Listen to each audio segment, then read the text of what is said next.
Alright, welcome back to the channel, everybody. Let me cut this damn shit down. I was watching The Walking Dead, honey. Y'all know I'm a Walking Dead fanatic.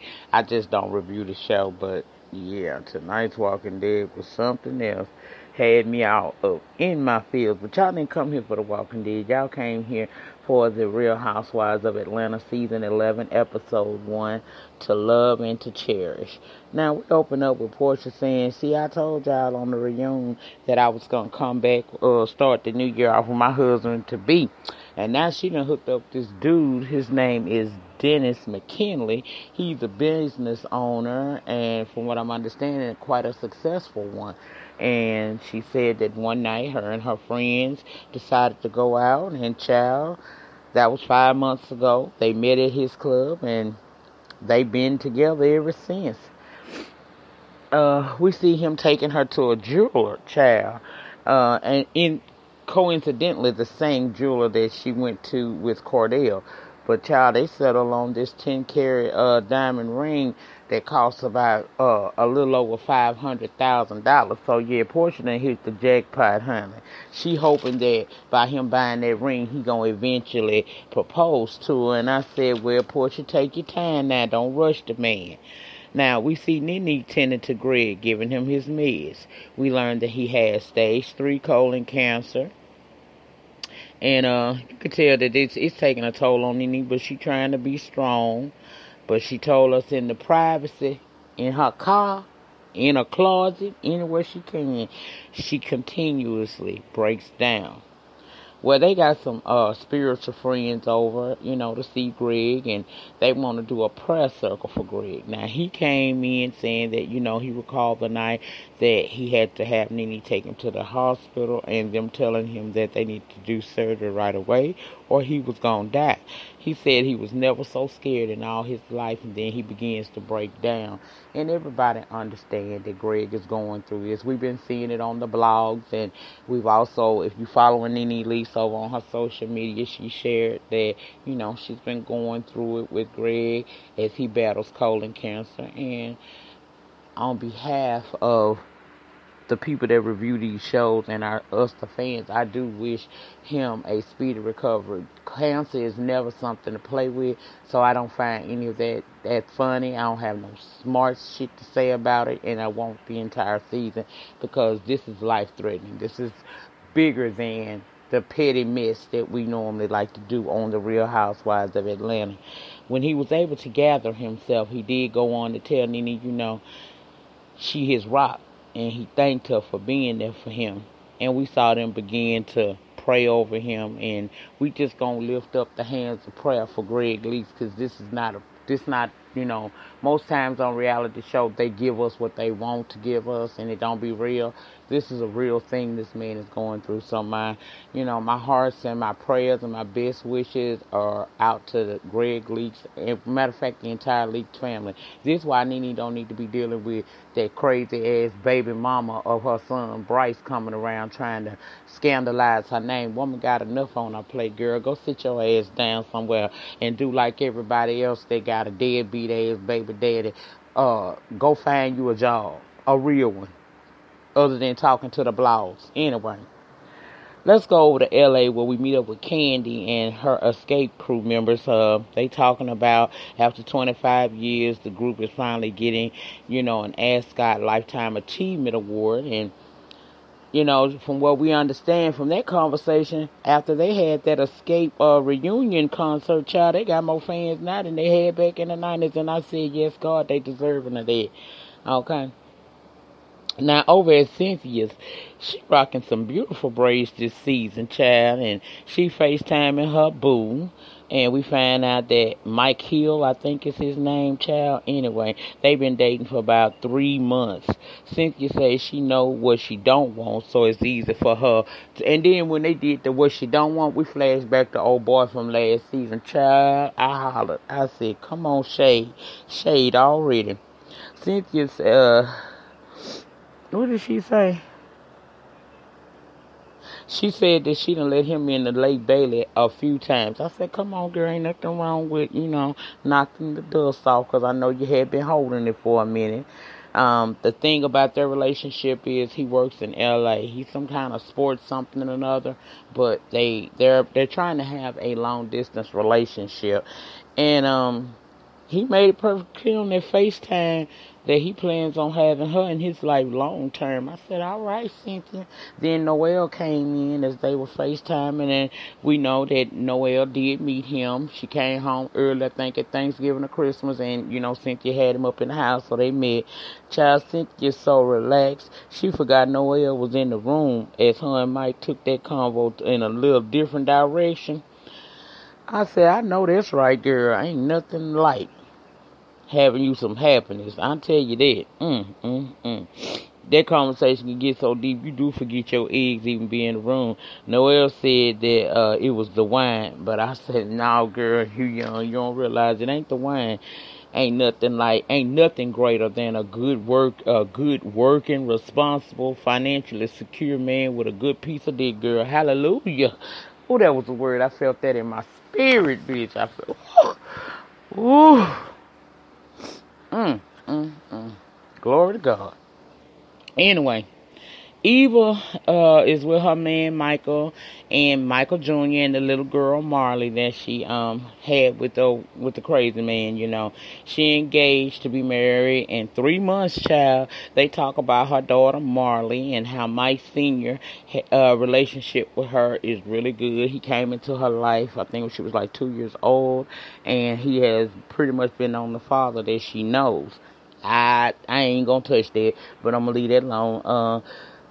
Then, since it's been a minute, she went on to give us some model shots and say the difference between her and Cynthia is 20 years. I'm going to let that slide. I told you, no shade or no reads from me on episode 1. So, that right there was a little shade from her. I could say some things, but I'm not going to say nothing till next week. Okay? Portia and her assistant Dominique go by Nene's shop to bring her some flowers for Greg, and basically she wanted to see Nene face to face because you person could say they all right on the phone, but looking at them you can tell exactly what's going on, and she wanted to make sure Nene is good. Nene says she holding it together. They talk about her show that she got coming up in Miami. And Portia tell her, girl, I'm going to be in Miami around about that same time. And she suggests that they hook up. And Nene said, yeah, she would like to meet with Portia. Because, see, Portia got stars in her eyes. That means a new man. She won't check him out. Maybe she'll get a chance to see him. Nene said, honey, the door was closed. Remember last year, the door was closed. And then it kind of cracked open. And now it's wide open. So, Nene and her have found their peace, and they gonna hook up on the Miami trip. And I'm glad. It's good to see that Portia and Nene put past their differences and became friends, because I think that's all she ever really wanted with Nene anyway. She see Nene as her big sister. That's good. I'm glad for her. I ain't got nothing more to say. Now let's go back to LA, because Candy and her family sit down for dinner, and Riley has lost 52 pounds. Candy tells us, say, O'Reilly glow up been real. Candy asked if they can imagine if they had other children, and Riley quickly said no. See, they got Todd and Candy still got 2 embryos on frozen, so Candy said she felt like it would be kind of bad to just leave them like that, and Riley said, well, look, you already don't be home as it is.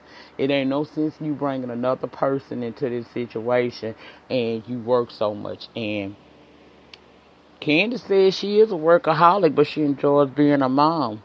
And child, Riley said, yeah, that's good, but I said what I said.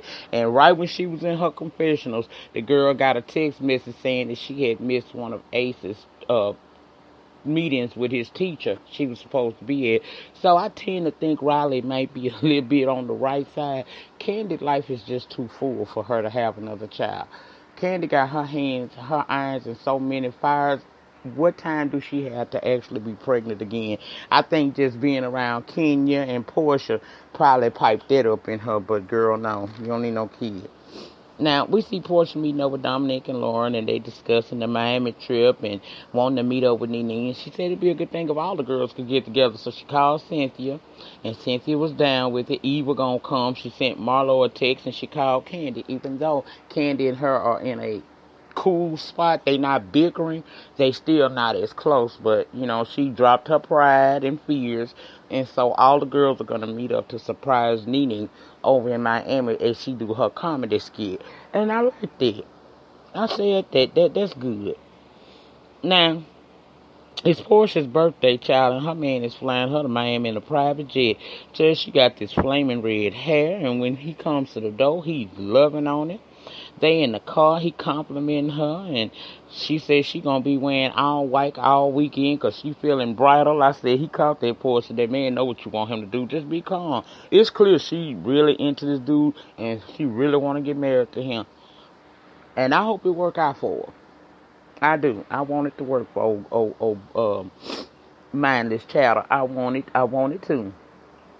Eva say she going to Miami to support Nene too. She hope these girls behave, and then we get a flashback of how they teared out on different trips that they done went to last season. Cynthia getting ready to go to Miami when Nene called her, and Cynthia can't hold water. She is nervous. She don't want it to slip. She ended up saying, girl, I gotta take this conference call. I'll call you back. I said, yeah, get on off the phone before you ruin the surprise. Then we go back to L.A. to the ASCAP Awards on the red carpet for the Escape to receive their Lifetime Achievement Award. Everybody there. Candy forgot Ace bedtime, and see, he get a little cranky when he gets sleepy, so he cutting up, and she just basically looking for Todd in that moment to get the baby and calm him down, because that's who help her out.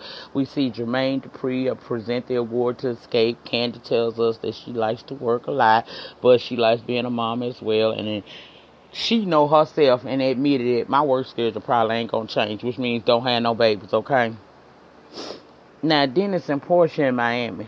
He surprised her with, she got her some shelves, some personal shelves, honey, and everything. Well, no, they ain't there yet. They were in the car still, and he asked her why she got a suitcase for every day. She said it's turn up weekend, and then she tells him about the Nene performance and how all the girls are going to get together and surprise her and show up as support. We learned Dennis know Candy. Because he done visited OLG a lot because he used to live across the street. Now, that's news to Portia, but she didn't do too much. When they get to their place for the weekend, he got 2 private chefs there. That place was beautiful.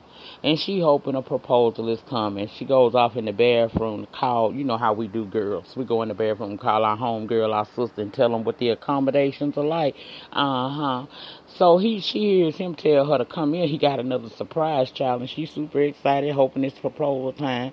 And that's where it cut off. We're going to see next week what exactly he does. I think he's going to propose to her because they engaged. But this was a good season opener. It gave us a chance to catch up with the girls and see where they are.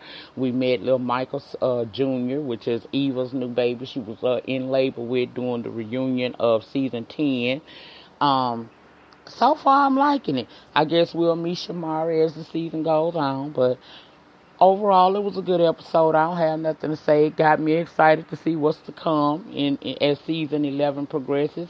But that was it. That was all. Y'all let me know what your thoughts and opinions are about tonight's season premiere for season 11 of the Real Housewives of Atlanta. We're going to be doing this every week, child, every week. Tomorrow morning, I will try to get the 90-Day Fiancé up. But that's it, y'all. Remember, the depth of your struggle will determine the height of your success. In the meantime, in between time, please remember to rate, comment in the panty, subscribe to my channel if you have not already, hit your notification bell so that each time I'm on the YT streets on this channel, you will be notified. And I'll see y'all tomorrow for the 90-Day Fiancé. Overall, good start, bravo. Good start for season 11. I wasn't even much mad at them. I'm out. Peace.